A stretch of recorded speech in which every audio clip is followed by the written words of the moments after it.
Okay, I am here for Unfound on the Ground, number 33, The Disappearance of Paul Fugate. Um, this is the pregame, and as always, I'm going to use the pregame here to test the tech, and I think we're good on that. And I'm going to get a few things going in the chat that we use, of course, the aspects of the disclaimer material and the usual promo items. Hope everyone's well. Again, the pregame does end up in the distributed version. That's okay. So, but it's a good time to test the tech. Of course, some folks may remember from in the summer, we did have some technical issues. Unfortunately, there was no way that I was able to catch it on the front end. And so it kind of foiled us, and Ed and I worked through it. So the following week or thereabouts, we did that. Unfound on the Ground number 32, pertaining to Gabe Caparino, which, by the way, is now out. So again, Eric Grabowski, I'll say a little bit more about myself here in a minute. So again, if you're watching this when it's distributed, which is 1-2 months after, depending, please, if you're so inclined, please like this video and share it. And if you're not a subscriber to the Unfound Podcast Channel, which you might not be, please subscribe. If you typically subscribe to channels, of course, that's a way to get notified. And yes, it does help the channel. As always, too, want to mention the unfoundpodcast.com and put that here in the chat. And so that is really the home of everything Unfound. I'm going to give my usual personal disclaimer here now because it's actually more relevant when the video is seen. And I'm Eric Grabowski. My main profession is that of a teacher and scholar of communication.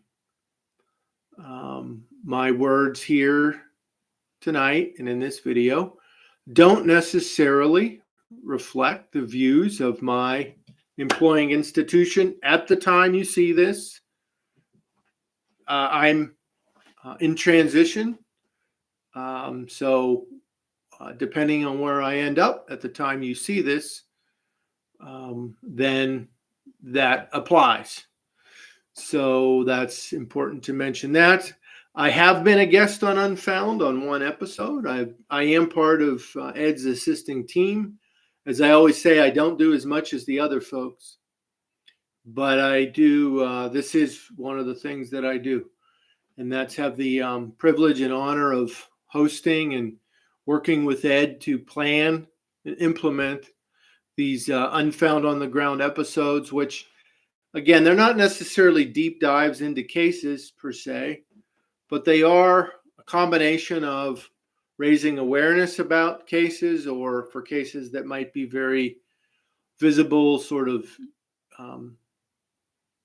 jumping into the mix, carrying forward from some of the original idea of the On the Ground series, especially those earlier episodes where we talked about the how-tos and the whys and so forth of looking into missing persons cases. So these are case studies, so to speak, but they do help to raise awareness and hopefully move the conversation analytically. And so it is an opportunity to do that and to continue forward on that. On the Unfound Podcast Channel, and I'm just going to pass on sharing the link now, but there is a playlist for the Unfound on the Ground episodes. This is number 33. Wow. So we've been doing this since 2020. And so, again, I use the chat as a sort of running bibliography. We're now at 7:00, so we're beginning officially. Let me get going here with an overview, and I'm just going to give some basic facts here about the case. I'm just, you can get some basics, and I'll share the links. Some coverage from KGUN 9 in Arizona, namely Orion Fish, and then of course the Charlie Project, and so forth. And I'll be mentioning other sources, some as we get more in depth, and what might be important for this sort of research and so forth. Paul Fugate, last seen January 13th, 1980. He worked in the Chiricahua Park, Chiricahua National Monument, part of the National Park System. By the way, this is also a case, and we've stumbled upon a few where I did not see a Wikipedia entry. Hello, Kathy, for Paul. There was a mention of the case in the Chiricahua Monument Wikipedia page. Again, I always mention Wikipedia because it's a go-to for many people. Usual disclaimer, doesn't have adequate editorial review. So yes, there are challenges with Wikipedia, but we do mention it because it's something that people look at. So he was leaving the Chiricahua Visitor Center to go for a hike. And this is, again, primarily according to KGUN 9, Ryan Fish, in the Faraway Ranch area. Now, that's a specific area, right? It sounds like far away, but it's Faraway Ranch area. And by the way, just so we can have a visual on that and a little history on that, and it would be good for researching the case. And this is from the National Park Service, so that one could get some history and visuals on that. So there it is. That's when he was seen last, and we'll get into that. So that's January 13th, 1980. This is 2024. So this is an older case, but it is a case that has had, and really with recency, relatively speaking, has visibility. Let me go through the Unfound disclaimers here. This is the disappearance of Paul Fugate, Unfound on the Ground number 33. This will be recorded, video and audio, including the text chat. Chat participation is an option for the journalistic, promotional, and or commercial purposes of Unfound. The audio and video recording, including the texting, the text chat of this digital meeting will be distributed by Unfound. And again, I have this disclaimer material in the live chat. By participating in this digital meeting, you agree to give Unfound permission to use the rendering of your words for journalistic, promotional, and or commercial purposes with no compensation to you from Unfound, its assistants, its affiliates, its partners, etc. Again, welcome, Kathy, and welcome to anyone who's here. Any thoughts you want to share, please do in the chat as I keep moving forward here. And so, of course, my usual saying that I use here on this program and elsewhere outside of Unfound, someone out there knows something or knows someone who knows something, I believe is still, as we'll see through the available material, still very relevant to this case. I want to mention here again, I have the Charlie Project, sort of always a good block and tackle overview. Just a couple few sentences here also from Megan on Charlie Project. Again, last seen January 13th, 1980. He worked as a ranger for the park. It was in the off season, and so that day he was the only permanent staff member on duty. There was another person there, again, according to Megan, who was a seasonal employee who worked as a clerk. And again, I'll share Charlie Project as sort of our list of sources. Let's see here. Hello. Several podcasts have covered his case, but still many unknowns. I have not yet listened to any of the podcasts, and I did see a number of those out there.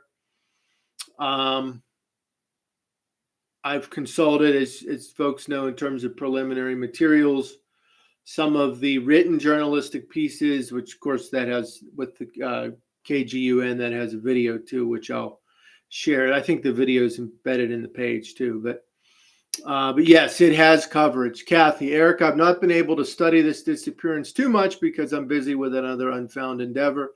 That's A-okay.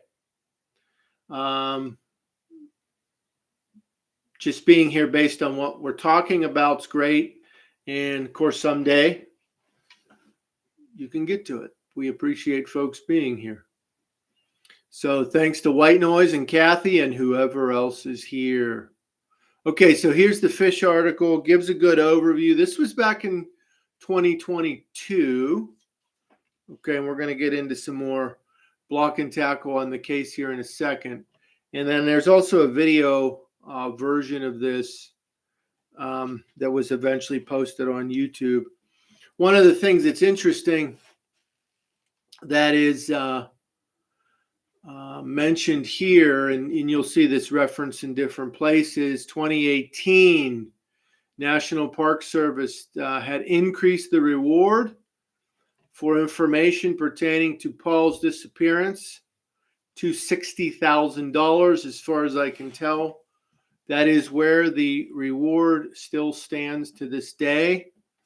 To the extent that this page still stays active, if you're going to share material about this case, this would not be a bad landing page to share. I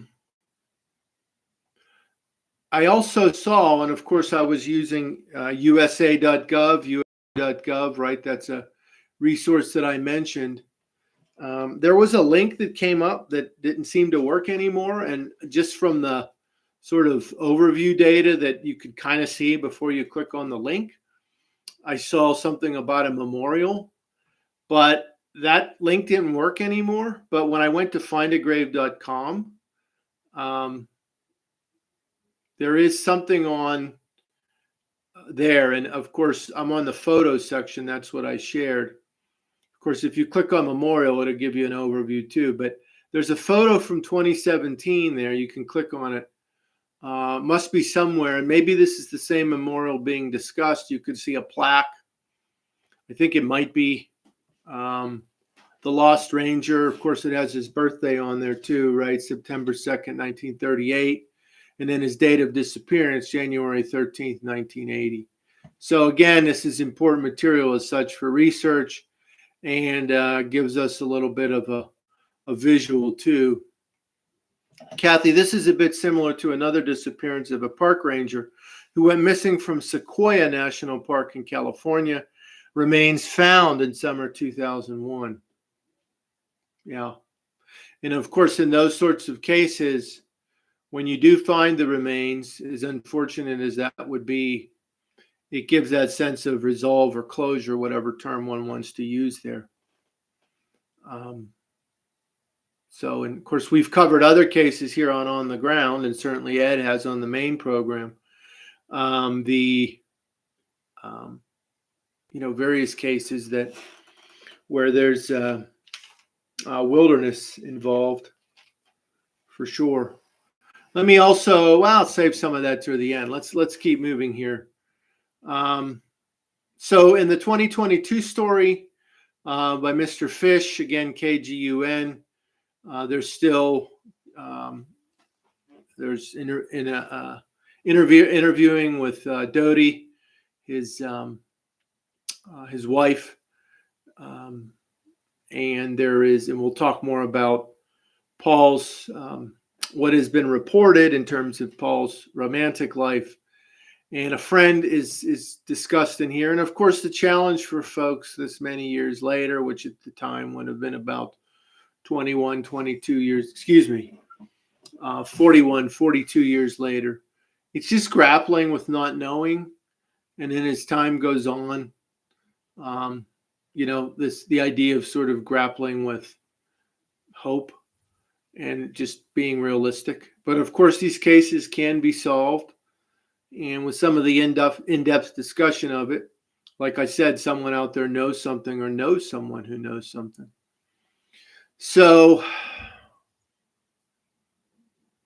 let's, so the reward is up. The reward is tripled. So as of 2018, it was $60,000, and I've shared that. And so the most substantial written piece that I have found on this is from a website, digital publication, outside. It's outsideonline.com, and by a Brendan Borrell. And so I'll share that link. And this is a significant article. We'll go through it, or at least key aspects of it. Of course, some of it corresponds with other things that have been reported, but Mr. Borrell goes into depth. This is a relatively well done investigative piece. And so 2021, this was published. And again, I've shared the link in the chat. And so he goes through a lot of the different possibilities. And of course, again, as we know, we've talked about various sorts of disappearances here on this series, and then, of course, Ed on the main series. But, looking at this, you think about the possibilities. Of course, he may have walked away, wanted to disappear, and lived a life other than what he was living.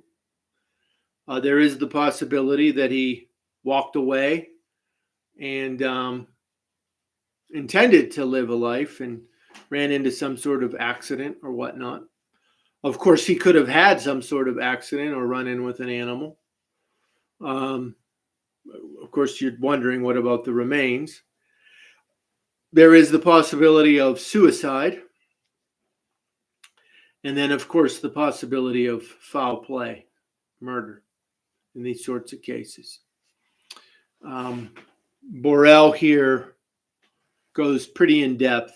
This was one of my preliminary resources to think tank, and it's one that's going to guide some of our thinking here. And of course, then we'll get into some of the other research ideas. Of course, our three usual guiding questions. Again, every once in a while, I'll throw in another one, but pretty standard ones and important ones for this, right? What do we know about the case? And then what don't we know? What are those gaps? And then from our overall series here on Unfound on the Ground, what research, methods would be applicable? What avenues of research and analysis, as I say. Again, if you have any comments along the way, please do chime in. So, of course, Mr. Borrell here, again, outsideonline.com, this is 2021, does a good job of digging into the nuances of the case, as well as some of the personal or subjective elements. Again, I refer you to it. And as always, for any of our sources, I'm not necessarily endorsing a view of the case. I think this one, and not surprising, this case has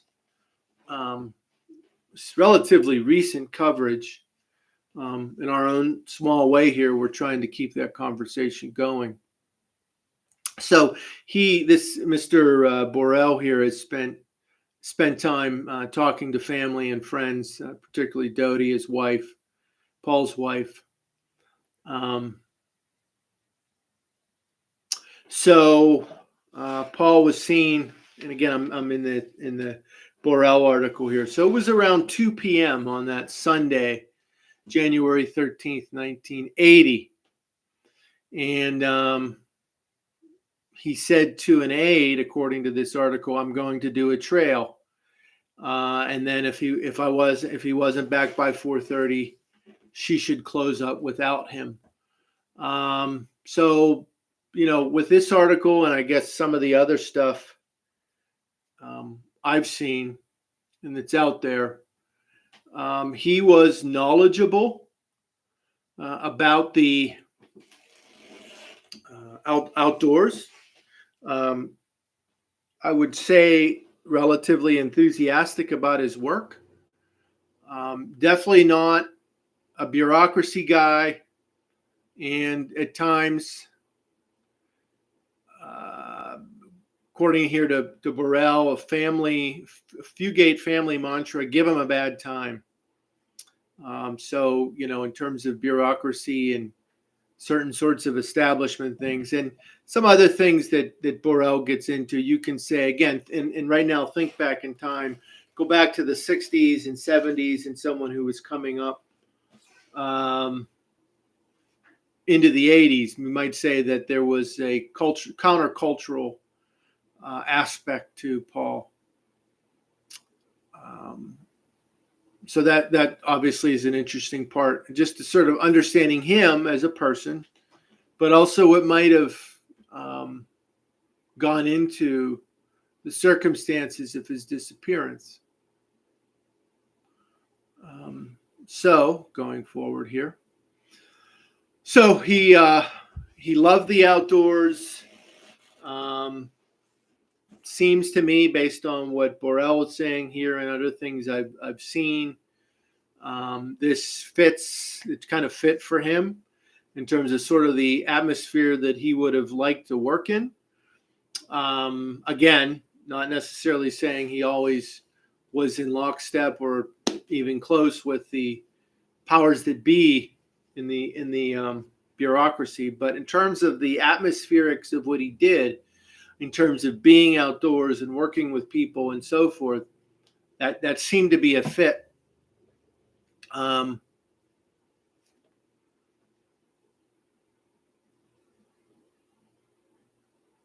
looking here, and there's just an interesting couple sentences here from Burrell. It says, for all the monument's hideouts, there were only so many areas one would normally patrol, with just an 8-mile-long dead-end road, a single campground, and a system of trails that could be hiked in a single day. Paul didn't bother taking his radio, ID, or billfold, or $300 worth of cash and checks. He didn't even take his trusty pocket glass for examining plans. Now, of course, I think this article is relatively reliable, but of course, if one were doing research, and we'll talk a little bit about old media accounts and records and so forth, you would want to continue to corroborate and substantiate and double check and triple check. But as we've learned in other cases, understanding sort of those circumstances around the time of a disappearance or what their normal habits would have been and so forth, that's important. So now this is where we get into some of the relational dynamics. And again, we're explaining. This is important for understanding the context of the disappearance. Again, if any of our folks want to chime in, please do. So, of course, folks started to get concerned. According to Burrell, and he uses a pseudonym, Bonnie, he had a house guest that was visiting, someone who was a seasonal employee there. They had asked not to be identified in this story. She had grown concerned when Paul did not get in after dark. So that was a red flag. And that sort of set off communication to folks at Paul's work. And of course, they started to search, and then the authorities were notified, and, search and rescue team, various folks on the ground. But even sort of a false alarm. Well, they thought maybe footprints, but wasn't necessarily the case for Paul. And they did a pretty, and just let me give a direct quote here from Borel: moving in a long line like a string of Boy Scouts cleaning up a campground, they scoured most everything within a half a mile of the visitor center. There was about 2 weeks of an official search. And then Dodie, Paul's wife, had, gathered volunteers who would continue on the idea of checking around and walking trails and checking here, checking there. And they kept Paul's case visible. And then, like other cases we've talked about, a lot of, even going all the way back, remember the Charlie Ross case, right? Once things get known, people start bringing in tips and whatever. Of course, they don't pan out. Of course, you never know if one of those earlier tips might have been onto something and the connection wasn't discovered. Of course, Borel will get into some back and forth in time in his article. One idea, and there was a criminal investigator there tied to the sheriff in the area, and that's Cochise County in Arizona, which is not far, by the way, in terms of the border of Mexico. So at the time, he calls it a place in transition here, Borel. One idea is that Paul might have been the victim of a drug deal gone wrong.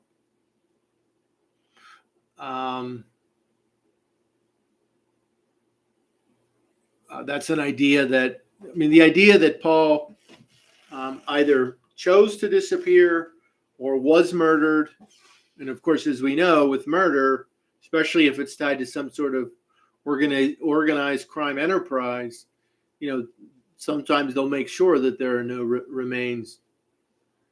And then there was a period of time where basically Paul was determined by the Park Service as leaving his post.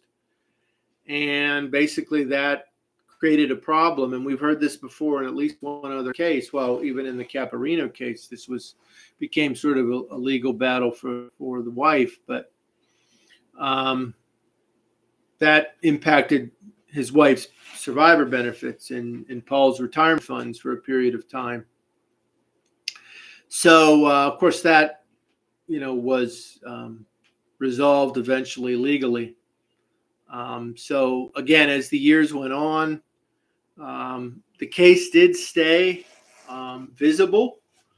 And this detective Emmanuel kept going. And then the Park Service put a special agent on it, a Clay Anderson. They had, increased the reward. 2018, we've talked about that. And I'm not going to get into every single detail here from Borel. You can read it.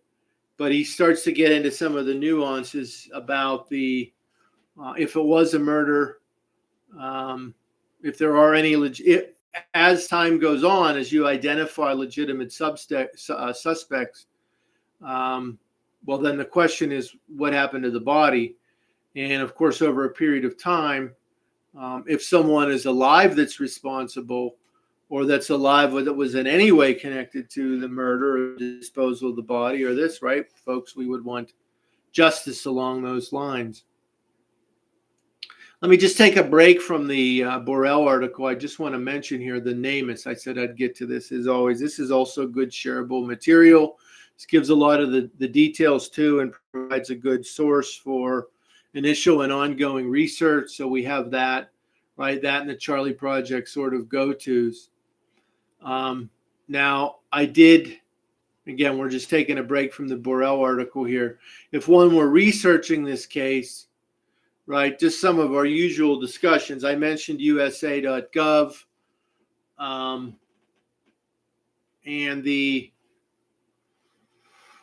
Google News Archive, which again, it's from what I understand or understood, there's really not a lot of updating, but Google does keep it going. So for instance, here, this is from the Prescott Courier, Thursday, May 26, 1988. And it has an article here. Again, this is relevant. Ranger missing since 1980 is declared legally dead, which, as we know, for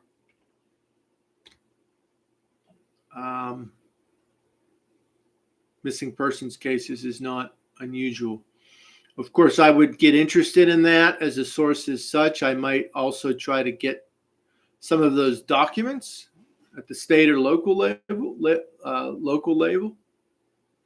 Obviously, this is Dodie Fugate, Marianne Dodie Fugate. It's quoted in there and discussed for obvious reasons. And then have here from the Kingman. This was from the Kingman Daily Miner, January 1983. It's just, again, it's woman continues search for missing husband. So obviously, as I say, you'd want to scan and track and look closely at media accounts over time, compare, contrast, sort of sort through, right? What have we talked about? What have I talked about even when I was a guest on Unfound with Ed, right? Over a period of time, both in traditional and new digital media, sometimes things get repeated that might be inaccurate or need tightening up. And again, apart from that, you're also looking for sort of insights, what's been learned over the years, what's been discounted, what's been ruled out. Just really going through that. That's one layer of the historical record. Of course, that gives other prompts for research too, right? Like I said in the Declaration of Death article, maybe I'd want to go and look for a document, a government document, just to have that as a source. But of course, seeing these articles closer in time are relevant as well. Newspapers.com. Relevant. Again, newspapers.com is a paid database. Whether you choose to use it or not is up to you. Just for the sake of this discussion, a good place to start on that would be, searching the keyword, and I use quotes, Paul Fugate. Now, on the Charlie Project, we see Paul Braxton Fugate, but when you search on newspapers.com, I think, of course, you may want to try Paul Braxton Fugate too, but Paul Fugate's going to give you a lot of hits. And so, then you could put in a range. Of course, from 1980 to 1985, you might see certain articles, and I have it keyed into Arizona here. You might widen that nationally just to see what national discussions were out there, have been out there.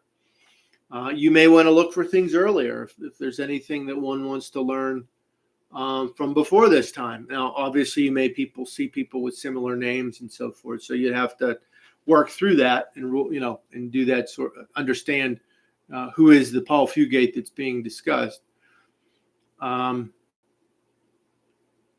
And then forward in time. So again, I just have a sample search string here. Again, it's a paid database, so you have to decide what you want to do along those lines. But that is an important resource for sure.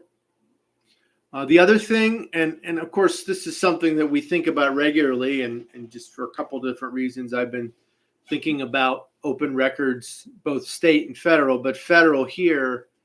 And I had just noticed in a FOIA log,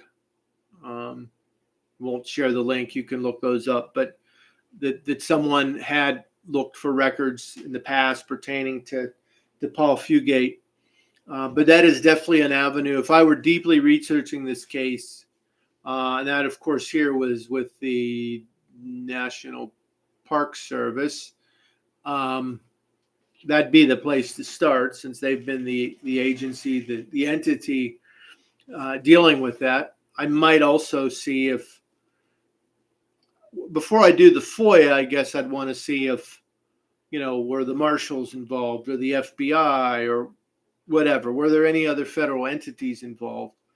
And then, of course, at the county level, Cochise there, county, other local entities, state, attorney general. Of course, the challenge you may run into, and I have no idea here if anything was granted or would be granted on these records, because typically, if it's an active case at the time of the request, there's generally, I don't want to say in every case, and even if not, it would be very limited, but certainly at the state level, and I can tell you this from experience and just having a broader understanding, if something's active, it's harder to get records. So now that this case certainly has had more attention, even from the authorities, from 17, 18 forward, you might run into that wall. Okay, that is what it is. But I would definitely try to get records for this case if I were deeply researching it. And that would be records from then and recently to the extent possible. But you might run into some walls on that, but that would be important. Okay, so of course I'd want to see what's out there, and there are ways to do that. But again, someone like Borrell has done his homework on this case. We'll get back to that shortly here in a second. So open records, obviously I'm going to mention genealogy. I didn't spend a lot of time on that. Borrell does a pretty good job in his article going through some of Paul's background. Of course, if I were deeply researching it, I'd probably want to, see if the genealogical databases would be helpful in terms of genealogy as such, if it's relevant, and then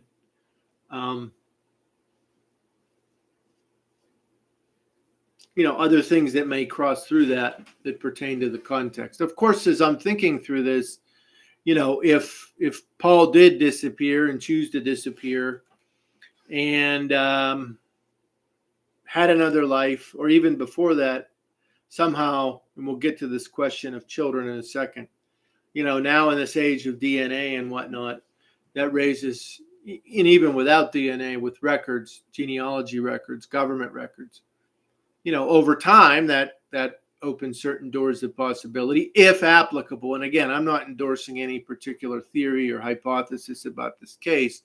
We're going through the process of thinking through what might be relevant to this case. Okay, so Borrell does a good job here of grappling with the personal side of this and the people that are involved. And so he goes through some of the nuances of the possibilities of foul play. And then in terms of, well, what if Paul wanted to disappear? And then we'll talk about some of the ideas about going on the run or starting a new life.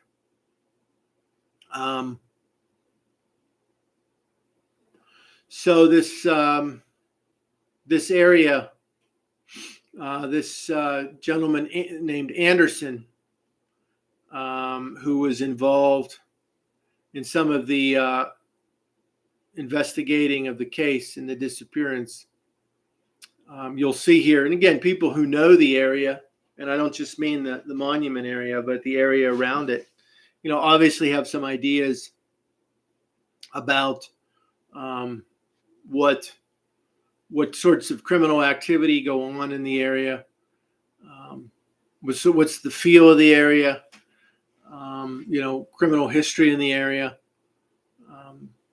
And so again, I'm not saying this from like a superstitious standpoint or endorsing that. I'm talking about sort of understanding the history and to the current time, what might, be relevant to what happened now, to what happened in the recent past and in the more distant past. Although, again, according to Borrell here, over a period of time, Doty did bring in someone who claimed to be who have psychic abilities.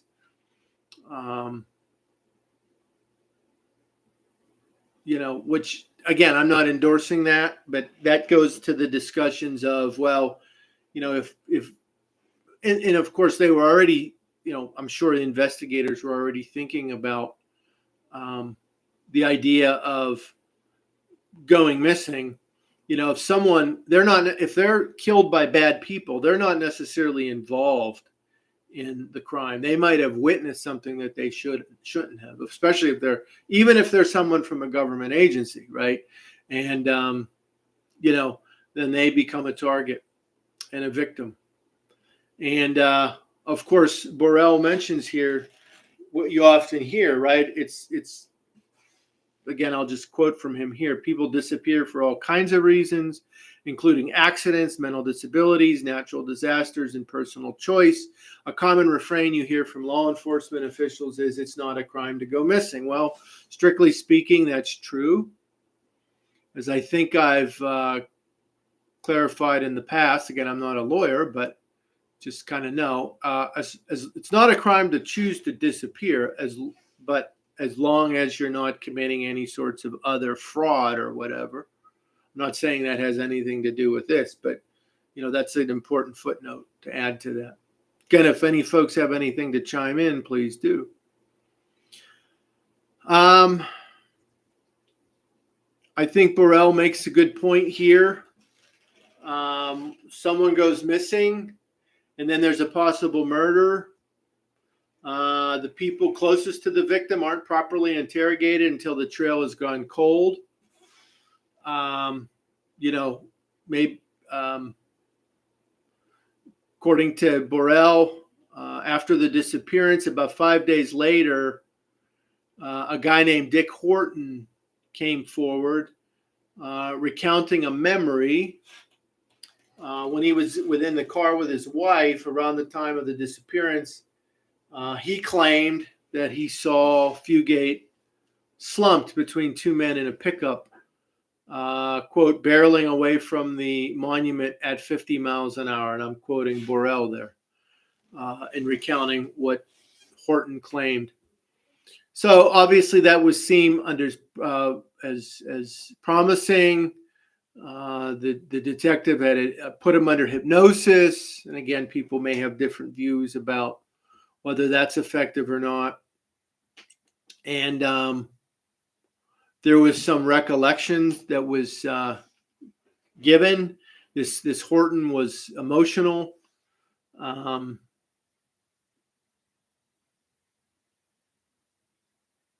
And this did seem to correspond. I won't get into every detail here. You can read it yourself. This does correspond to some of the other circumstantial details that others had witnessed or observed in terms of the area. But obviously that didn't necessarily lead anywhere.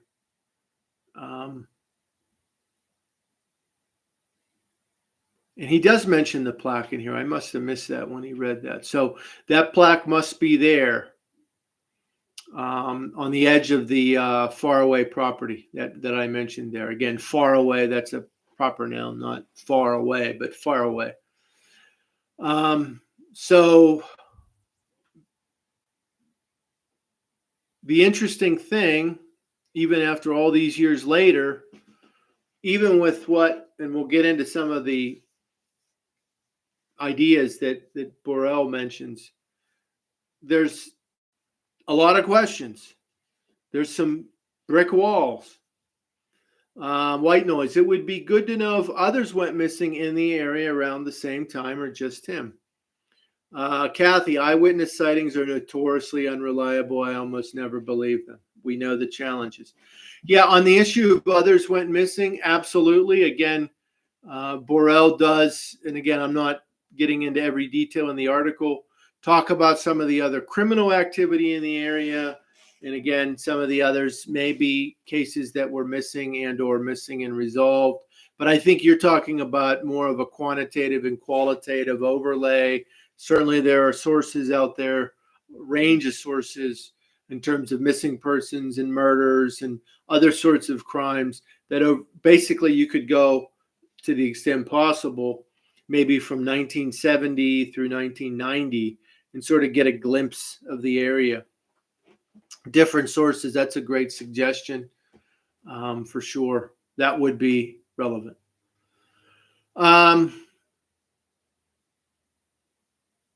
This is an interesting thing, just some background. And again, Borel gives some good background. I'll just quote one paragraph here. Fugate was born in Brooklyn, New York, September 2nd, 1938, the first of 3 sons and 3 daughters. When World War II broke out, Paul's parents returned to their home state of Texas and moved into a wood shingled 2-bedroom house in Fort Worth. As a teenager, Paul grew Jurassic-sized castor bean plants in the backyard and tamed a cow, which would skin rats near the kitchen window and dive bomb a neighbor's shiny bald head. Okay, so, tamed a crow, not a cow. My apologies. So, as you learn more about Paul, and the best resource I've seen on this, of course, is this Borel article. He loved what he did. He loved the outdoors, but he was, again, got to think back to the 60s and 70s. He was, to some extent, countercultural. Some might say a bit of a rebel. Obviously, one of the ideas that come up in different sources, and it's certainly relevant to this source, with the fact that he had been in and out of his work once, fired, got his job back. He was someone who wasn't afraid to speak up. Obviously, in recent years, last 20, 30 years, there's been more of awareness of the idea of whistleblowing. Someone goes against the grain. Of course, one idea that's been out there is if there was foul play of some sort, did Paul run into the wrong manager or whatever? Outside article mentions pregnant girlfriend. We're getting to that. Yes, perhaps that would be a reason to walk away. That would be a motivation. Yep, and we're just getting close to that. Thank you for bringing that up, because what Borel does here, as a good journalist should, he loops back to his relationship with Dodie. And so, and he does raise, again, what would be legitimate sort of pros and cons about some of the sort of the characters in this whole story. Dodie and Paul basically ended up having an open marriage. And Paul was someone who certainly, took advantage of that and had relationships. Kathy, I question why he didn't take his ID with him. One should always take ID. That's a very good question. So that's a basic important question anyway, even if he was just going out to do what he said he was going to do and was going to come back. I guess one could conjecture that if he was getting out of Dodge to start a new life, he wouldn't have wanted any remnant of an old identity. And that could be for practical purposes. Of course, if you started to get into the discussion of mental health issues, I don't know, could that be something that pertains to that? So, okay, so they had an open relationship. Paul certainly took advantage of that. He was sexually active apart from his wife. And I'm not in any way, saying that situation was a positive or a good situation. It is what it is. And so the interesting thing is, so we're back to this Bonnie, who, again, that's a pseudonym for a woman that Paul was having a relationship with. And Borel recounts the communication between Dodie and Bonnie. And according, Bonnie claimed that Paul told her that he had a vasectomy. But Dodie said, I'm not aware of that, not as far as I knew, again, according to Borel, quoting her. Obviously, this is a challenging situation. She was having symptoms of pregnancy basically the test came back positive and she did end up having an abortion. This is the sort of situation, again, back to the chat here, white noise. That would be a reason to walk away. Now, again, what I'm seeing from Borrell, it's something that one would grapple with. What one might call the dysfunctionality of the sort of marriage that Dodie and Paul had. He did seem to be, or at least as Borrell portrays, someone who did have a degree of care about his wife. You would wonder then, of course, if you say, okay, was he some sort of sexual narcissist and just using people? Why didn't he tell the truth to this woman whom he's having an affair with? Okay, all valid questions. But would he just walk away? Yeah, I could see someone panicking for sure. But on the other hand, would he do that? So looking back in time, Borrell explained that one investigator believed Paul was running away from a career that wasn't going well, a bad marriage, a pregnant girlfriend. But someone else, another investigator, saw Paul as someone who was content. And that, guy Emmanuel thought basically this was Paul was taken away and murdered. So these are interesting questions and interesting facts or claims that pertain to what happened to Paul Fugate. So the case still has interest, and I'm not going to go through every single detail here about through the decades as they've looked into different leads that they've picked up from around the country, which obviously at this point has not gone anywhere substantial.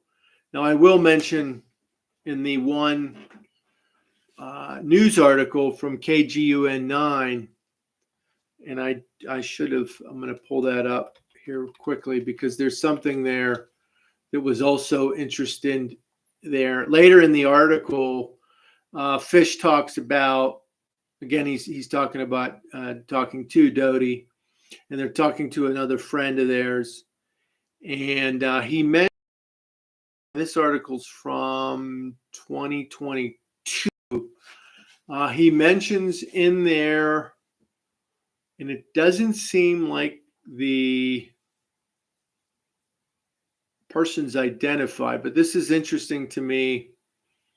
KGUN spoke with a recently retired federal agent who spent his own time investigating this case. He believes it still can be solved, even with lack of physical evidence.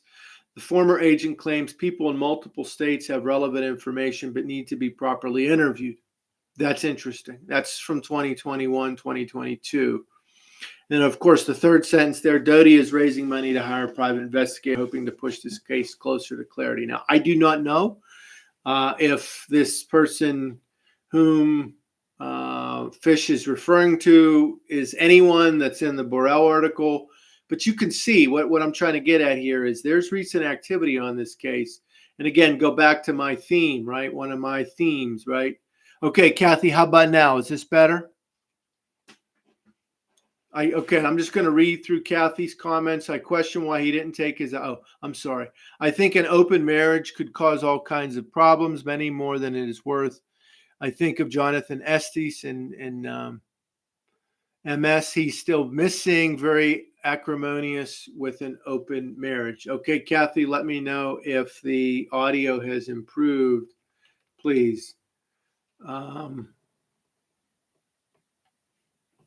Please let me know that. And that's Mississippi, right? Yeah. Okay. Anyone let me know. I'm going to assume the audio is better unless I hear every once in a while glitch comes up. Okay, so that what these things are telling me is that there's telling us is that there's activity on this case. Again, someone out there knows something or knows someone who knows something.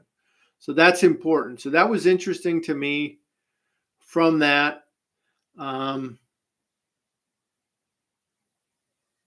So Borrell does a lot. I encourage you to read the article. We have it in the chat. He does spend some time scrutinizing sort of Dodie and Paul's wife and some of her earlier claims. What did she know? To what extent was she involved with the disappearance? If Paul wanted to disappear, and so forth. But there's some pros and cons to that and some points and counterpoints. But again, those are questions that need to be asked. I will say that it's interesting at the end. He ends with an interesting story, which in some ways I can see why rhetorically he did end with that story, because it sort of typifies some of what going. Okay, white noise, good audio, Kathy, not understandable. So maybe something on your end. But we'll see how it comes out in the tape, so to speak. So, but yeah, at the end here, it tells a story in the file, and I'm just going to recount here, paraphrase with a few direct quotes. A guy was having a beer, so this is years ago, in Sierra Vista, a couple hours from the monument. The gentleman was at a training course with Paul years earlier, and he saw at a bar a guy walk in who looks just like Paul. The guy sits down, orders a drink. These guys look at each other, and there's that moment of recognition, right? That brief moment of recognition. That's the quote there from Borrell. Then the lookalike, if it was Paul, suddenly grabs his bag and walks out, leaving a half-empty drink.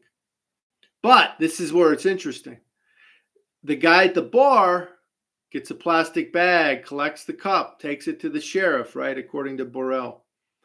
Then they pull the fingerprints, but there's nothing to compare it. Fugate was a federal employee, 8 years, and they didn't have his prints on file for whatever reason. That's how that ends. That's interesting. At time, I don't know enough to say. Thank you, Kathy. But it's interesting. Of course, that was in the file. One would need to look more into that. But to the extent that story is just basically recounted, it unfortunately gets into some of the walls that folks had run into and continue to run into with this case. White noise, I doubt. Thank you, Kathy. White noise, I doubt that story too. Many people in the area know and are looking for him. Yep. So as we think about this, maybe here with about 8-9 minutes to go, a lot of sources. This case is, in my opinion, very solvable. Again, someone out there knows something or knows someone who knows something. We have interest in this case. This by no means did we do a deep dive, but boy, we've covered a lot of the block and tackle and a little bit more, and the good sources that are out there, and then the continue again between primary sources, secondary sources, avenues of research and analysis. Of course, going back to older episodes, right? We talk about understanding the land and the area, maybe getting into mapping, right? Mapping, going back to our earlier Unfounds on the ground in terms of mapping and culture, of course, with special contributions by Natasha. And I know Ed does some things still with mapping, and maps get discussed. That's important. Okay, so again, did Paul choose to disappear? Was Paul the victim of foul play? Did Paul commit suicide, right? Again, we don't have a body.